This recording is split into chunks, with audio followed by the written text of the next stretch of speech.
దేవుని ఘనమైన నామమునకు ఘనత కలుగునుగాక. నేటి ధ్యానం నిమిత్తము గలతీ పత్రిక 5వ అధ్యాయము 22వ వచనం.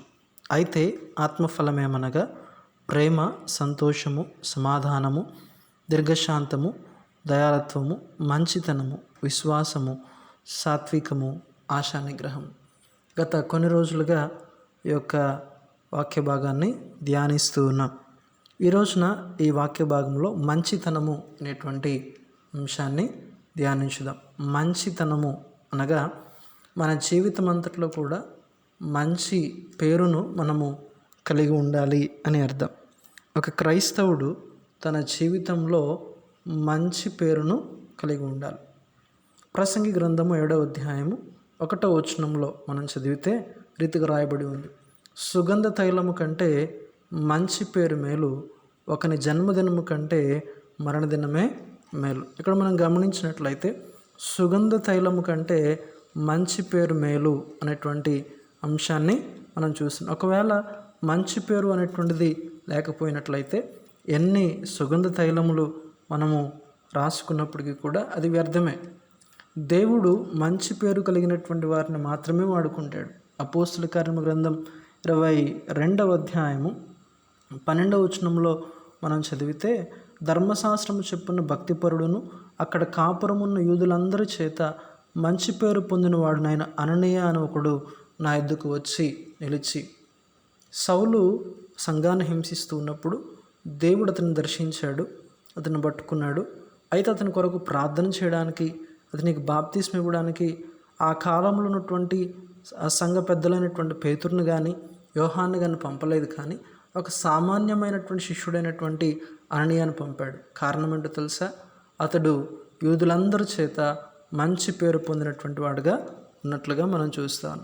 తర్వాత మంచితనము అనేటువంటి మాటగా మంచి పేరును కలిగి ఉండాలనేటువంటి అర్థాన్ని ఇస్తున్నట్లయితే, మరొక అర్థాన్ని కూడా మనం గమనించినప్పుడు మంచితనము అనేటువంటి మాట మన జీవితంలో మంచి సాక్ష్యాన్ని కలిగి ఉండాలి అనేటువంటి అర్థాన్ని కూడా ఇస్తూ ఉంది. తిమోతి మొదటి పత్రిక 3వ అధ్యాయము 7వ వచనం. మరియు అతను నిందపాలై అపవాది ఊరిలో పడిపోకున్నట్లు సంగమునకు వెలుపటి వారి చేత మంచి సాక్ష్యం పొందినవాడై ఉండవలను.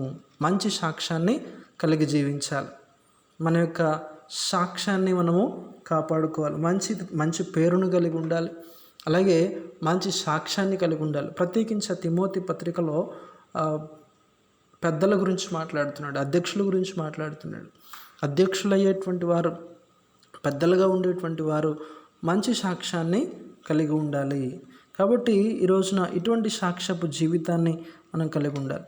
అలాగే మంచితనము అనేటువంటి మాట మనం ఇతరుల పట్ల చేసేటువంటి మంచిని కూడా తెలియజేస్తూ ఉంది, లేక మంచి పనుల గురించి కూడా తెలియజేస్తుంది. లూకా సువార్త 7వ అధ్యాయంలో మనం గమనించినట్లయితే, లూకా సువార్త 7వ అధ్యాయంలో శతాధిపతి ఒకడు తన దాసుడు అనారోగ్యంతో ఉన్నాడు, అతన్ని స్వస్థపరచాలని యేసు ప్రభు దగ్గరికి వర్తమానం పంపించాడు.